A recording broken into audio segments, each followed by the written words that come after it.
looking back 20 years, what do you see as the most misunderstood aspects of Hurricane Katrina and its aftermath? Wow. I don't know. Megan, you want me to go? I Or was you? going to say, ladies first. No. Age before beauty. Oh, Oh. damn. Wow. Shots Get him. fired. All right. Damn. All right, if I must.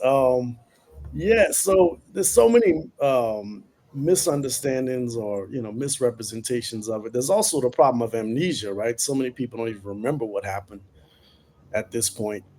But I think the biggest problem, and one that we try to address in the double issue of non-sight, is the overwhelming power that racial justice narratives took. During this the initial disaster, but certainly in the years after, right? This became the primary way of framing what happened, who were the primary victims, who was responsible, what forces in American society were responsible for the disaster, and it just really conflated so many different things. And so we were hoping that by pulling together this greatest hits of sorts of the last 20 years of Katrina writing, that we could clarify what some of the more fundamental motives may have been for the disaster. The other thing I'd say related to that, there was a piece that was written in the Nation by Michael Denzel Smith called "The Rebirth of Black Rage," where he kind of makes this argument that for millennials, the Katrina disaster was the beginning of their political maturation. Right, it was a moment where so many people witnessed something that they thought was unthinkable, and he kind of makes the case that the Katrina disaster sets the stage for the Obama election, Mm. um, the kinds of anti-eviction campaigns, and the framing of the subprime mortgage crisis as primarily an event or phenomenon that affected working class Black people, and especially working class Black women who were first time homeowners. And he also, of course, draws the line to Black Lives Matter, right? And I think there's something to that. He's saying it in a favorable way, right? He's basically arguing that this is the origin story of Black Lives Matter. And if it is, it's a problem, right? Because Mm. as an origin story, it actually gets the fundamental dynamics of Katrina completely wrong. It misrepresents who the primary victims were, which were working class Black people, and also older Americans, older New Orleanians were disproportionately affected. People with disabilities, right? People who were institutionalized, either in Hmm. incarcerated, or those who were in assisted living or nursing homes. People who were hospitalized, they were the ones who really bore the brunt of the disaster, and who had a much more difficult time recovering in the years after, because there was no specialized treatment for those categories, right? If anything, they were, whatever they felt was antagonistic. They were in an antagonistic position with government, which mainly favored property owners in the months and years after the initial flood. And I know this has got to be personal for you. Definitely reading your piece brought me back to my time in the city. I came after Mhm. the disaster, probably like a year or so after. So it was still fresh in a lot of people's minds. I did, for those that don't know, I worked in the Gulf of Mexico on Mhm. oil rigs. So I actually got to meet people, which there was the first time I'd ever even heard someone say something like this, where they had to come out of retirement because they lost their home during the storm, Right. and they used some of the non-state approved contractors. And for those that don't know, a lot of people left to Memphis and Houston and kind of Mhm. scattered all over the country. And they were getting kind of images back like, oh, your house is ready. And they came back and nothing had happened. Right. So they had to, kind of figure out a way. They lost, thousands of dollars in this. So reading that kind of brought me back there, and I know it had to be personal for you. Where were you during the time? Were you still in the city, or were you gone by then? Now, when it happened, I was actually living in Rochester, New York, and I remember seeing. I had a friend who had grown up in New Orleans. He grew up in the 7th Ward, and he attended St. St. Augustine High School, which is an all black male Catholic school in the city, which has like a really celebrated history. I have a lot of friends that went there who I've known, for years. But I bumped into my friend Marcus. I bumped into his wife at like a Kinko's. It showed you how far back this was, right? It was like a Kinko's or a FedEx copy center. And she was saying that some members of Marcus's family hadn't evacuated yet. And it was just something, we had like a back and forth. And I was like, they probably should get out of there because, this seems like it's going to be a really big, a big thing. And I just remember having that conversation with her and not knowing that, whatever trepidation or fears we had were going to come to pass. And it was definitely tough to watch. I mean, I didn't grow up in New Orleans, but if you grew up in South Louisiana, that is the city. It is the place where, culturally, it's the kind of largest place in South Louisiana.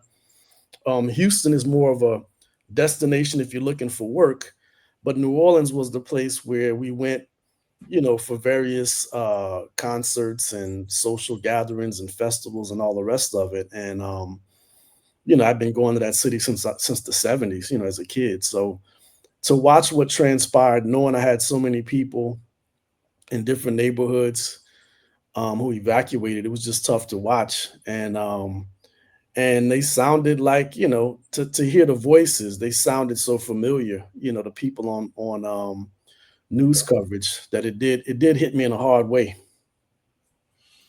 Cedric, I wanted to ask you, is there a danger that we can see by simply reducing the travesty of Katrina to a story of racial injustice? Mm-hmm. Is there anything that we would obscure by doing that without talking about how this is a tragedy of capitalism? Right. Yeah, I mean, so as you all know, the person who was the first out of the gate with a really powerful and helpful criticism, a set of criticisms, was Adolph Reed Jr., right? He published articles in The Nation as well as in The Progressive. He appeared on a couple of radio broadcasts. And, he laid it out so clearly that really the main driver was not race, because there was so many different groups of New Orleanians who fled the city using the contraflow evacuation plan, which, for people in the audience who might not know, this is when all highway lanes are turned in one direction so that way there can be massive volume of traffic moving out of the city at once. This was done effectively. And, I know people who evacuated to Baton Rouge or parts of Mississippi, Acadiana, right? Wherever they could find hotels or stay with relatives. And so that happened for, thousands of New Orleanians who were middle class or had, some had an automobile, had savings, credit cards, and other means that would allow them to evacuate in that manner. But for those who were dependent upon the city's transit system, people who were also, and we should say this and be, this is not a pejorative thing in my mind, people who were dependent on public assistance. And, the storm made landfall on August the 29th. So before, people would have seen their benefits kick in, right? And so you had people who were like desperately stuck in that city, right? And there was no contingency plan other than the Superdome, which became the shelter of last resort.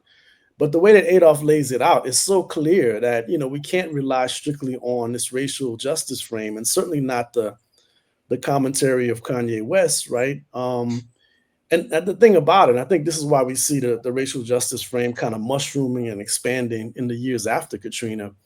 It's so easy to make that case because you only need anecdotes to back it up, right? You don't have to show us a broad systemic reading of the disasters. You can just point to the images we saw, which were overwhelmingly Black. And so there's no denying, what we saw. But I think what Adolph was so great at in that early going was pointing out that there was much more to the disaster than what we were witnessing.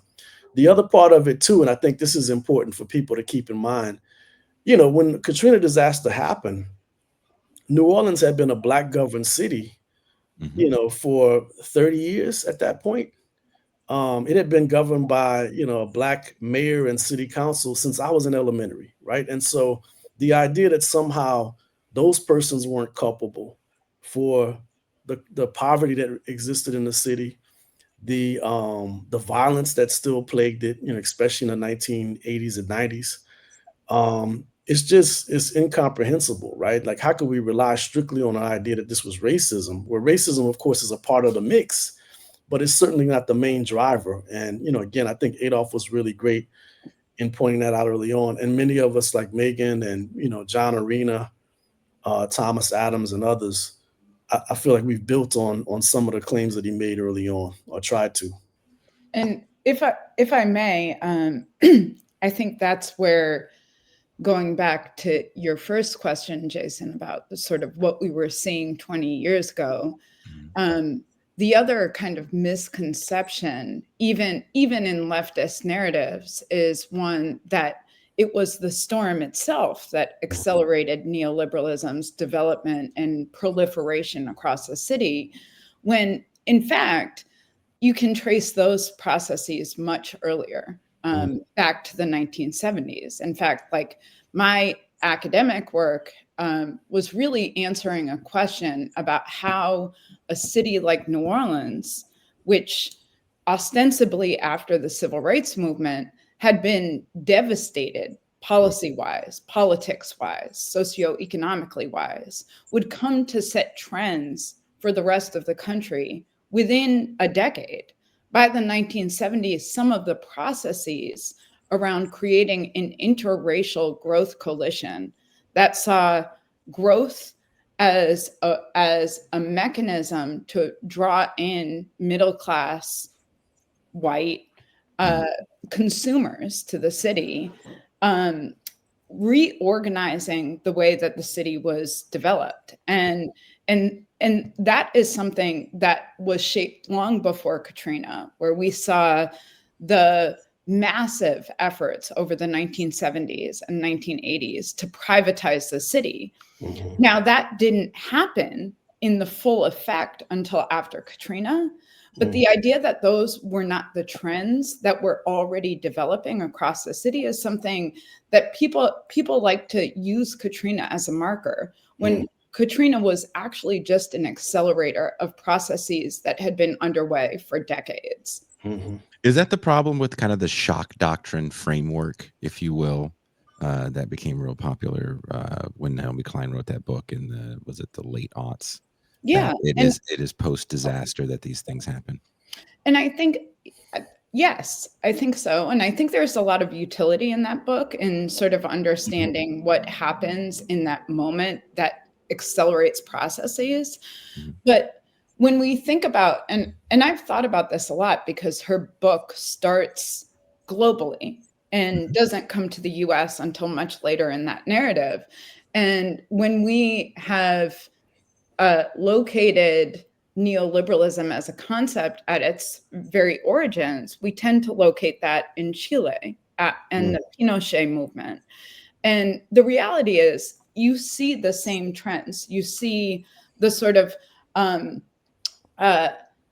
diversion of federal funding that's supposed to go to community development and community-based organizations going to build hotels, high rises, luxury condominiums. That's already happening in New Orleans in the 1970s.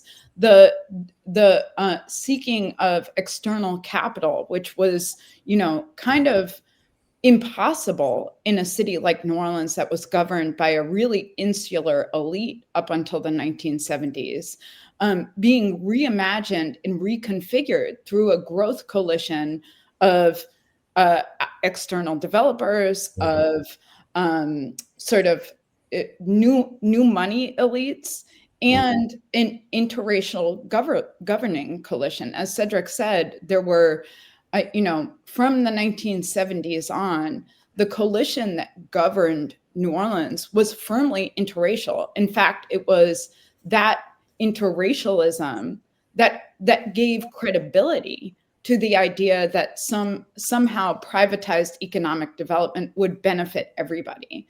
Those things went hand in hand. And so when we look at sort of the shock doctrine narrative, it really undermines and obscures the ways that these processes were in place and developing over decades before we get to the storm. What the storm did was accelerate processes that were already in place. Right.